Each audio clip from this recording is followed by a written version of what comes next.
We are well aware that there is a large and growing number of Albertans that have lost hope in Alberta having a free and prosperous future as a part of Canada. Alberta's government has passed a bill that makes it easier for citizens to launch referendums on various topics, but including separate. Heavily redacted documents show that Ottawa is preparing legal arguments in case Albertans successfully vote in a referendum to separate from Confederation. Premier Danielle Smith argues a recent by-election is proof Alberta's separatist movement has never had more. I don't think that there's been a separatist party that has gotten such a high level of popular support. Normally it's a few hundred votes or a couple percentage points. It was 17% in one of the most recent by-elections. I take that seriously, and I hope that the federal government takes that. So Canada is known for peace, order, and good governance. But beneath that quiet surface, something's quietly been boiling for decades. And it's reaching a breaking point. While Ottawa is struggling with inflation, housing prices, and global politics, a far more dangerous crack is forming from within. Alberta, which is often called the economic engine of Canada, is openly questioning whether it belongs to this country anymore. So why is Alberta so angry? And why now? And could this actually lead to Canada breaking apart? We'd also try to know and understand the historic roots of the reason for the discontent among the people in Alberta, and why today Alberta's push for more autonomy and even separation is stronger than ever. So let's peel back the layers on one of the Canada's most serious internal conflicts.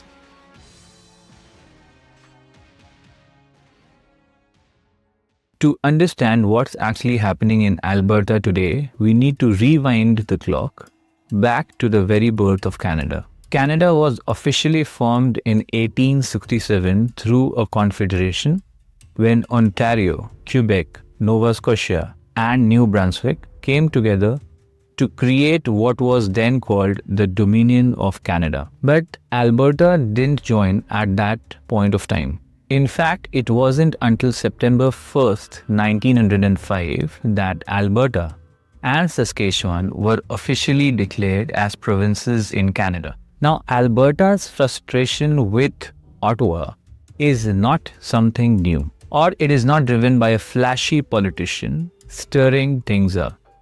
It is historic. So when Canada was formed in 1867, the pioneer provinces of Ontario, Quebec, Nova Scotia, and New Brunswick were granted rights on their natural resources, or were granted authority over their natural resources. And these were written, or this authority was well drafted in Section 92 and Section 109 of the Constitution Act. So in fact, when British Columbia also joined the Confederation of Canada in 1807, it was granted similar rights on its natural resources. But when Alberta and Saskatchewan joined the Confederation, they were denied the same rights that were earlier enjoyed by the pioneer provinces. In fact, it wasn't until 1930 when Alberta actually gained those rights. So this finally put Alberta and Saskatchewan on equal footing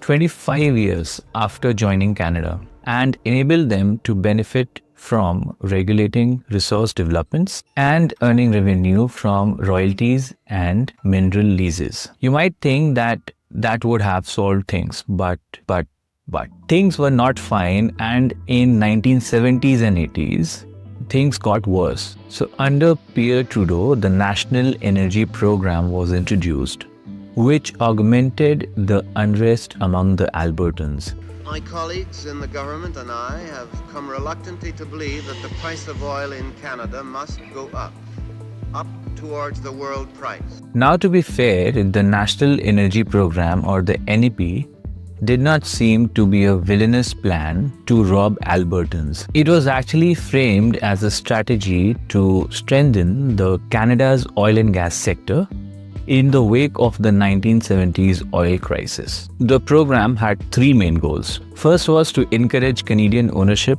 of the energy industry. Second was to reduce dependence on foreign oil. And third was to increase federal revenues from oil production. It did this by placing tariffs on imported oil, making the Canadian domestic oil more attractive to the buyers. It also supported local refineries so that Canada could refine more of its own crude oil, cut back on importing gasoline, and eventually even export it. So this sounds strategic, right? So why did Albertans hate it? Well, I tried finding them and I found few big reasons for why Albertans hated the National Energy Program. See, for Albertans, it wasn't just about policy. It was about principles. So the NEP introduced new taxes and revenue sharing schemes, pulling billions of dollars from the Alberta's oil profits and funneling them to Ottawa and other parts of the country. And this was something that the Albertans were not happy about. So the federal government set artificially low prices on Alberta's oil for the benefit of the people so that they could get oil at cheaper rates. But in turn, they taxed oil companies more heavily and they redirected a large share of the profits eastward. In fact, as per an estimate by the think tank Fraser Institute, Alberta lost an estimated $100 billion in potential revenue due to the National Energy Program. So the Albertans, they felt betrayed. They were actually producing the oil and they were taking the environmental and economic risks. Yet they were being told what to charge, who to sell to, and how much were they allowed to keep from the profits. See, natural resources were supposed to be under the control of the provinces, and Alberta should have controlled their natural resources and the profits. But the NEP, the National Energy Program, blurred that line. It was Ottawa who was calling the shots. And of course, there were other reasons also by which Alberta got pissed off. For example, setting off artificially low prices of oil by the Canadian government, which hampered the profits of Alberta oil and gas sector companies. So that move sparked massive anger across the Prairies provinces and also further strengthened serious waves of Western alienation. So it took years of political pressure, court battles, and finally a 1982 constitutional amendment led by Alberta's own Premier Peter Lloyd to restore provincial authority over resources. But I would say even today that old battle is being played out in new ways. So Ottawa's push for the net zero emissions by 2050 has become the latest front in the fight. So while Alberta wants to develop its world-class oil and gas reserves, the federal government has passed policies which many Albertans think as a direct attack on their oil and gas economy. So one example was the Impact Assessment Act of 2019, which was pushed by Justin Trudeau of the Liberal government. It was so restrictive to the energy infrastructure development that many dubbed it as the No More Pipelines Act.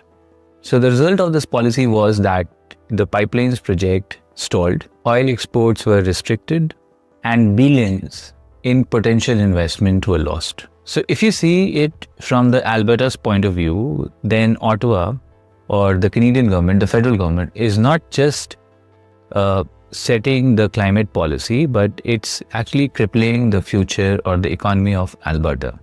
And that long and painful history is why today's separatist sentiments isn't just noise. So it's the result of generational frustrations, legal battles, economic losses, and the feeling that Alberta has always been a second-class province in the Confederation. So from Confederation to the National Energy Program to climate policies like the No More Pipelines Act, Alberta's frustration didn't happen overnight.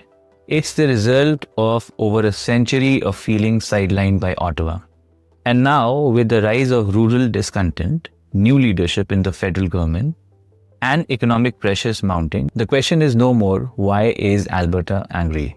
It is, what happens if Alberta leaves Canada? Could Canada even function without Alberta's economic muscle? Or we can even ask, would Alberta even survive on its own? I'll break that down in part 2 of the series, what happens if Canada breaks apart. Hit that subscribe button, give the video a like if you learned something, and drop a comment below.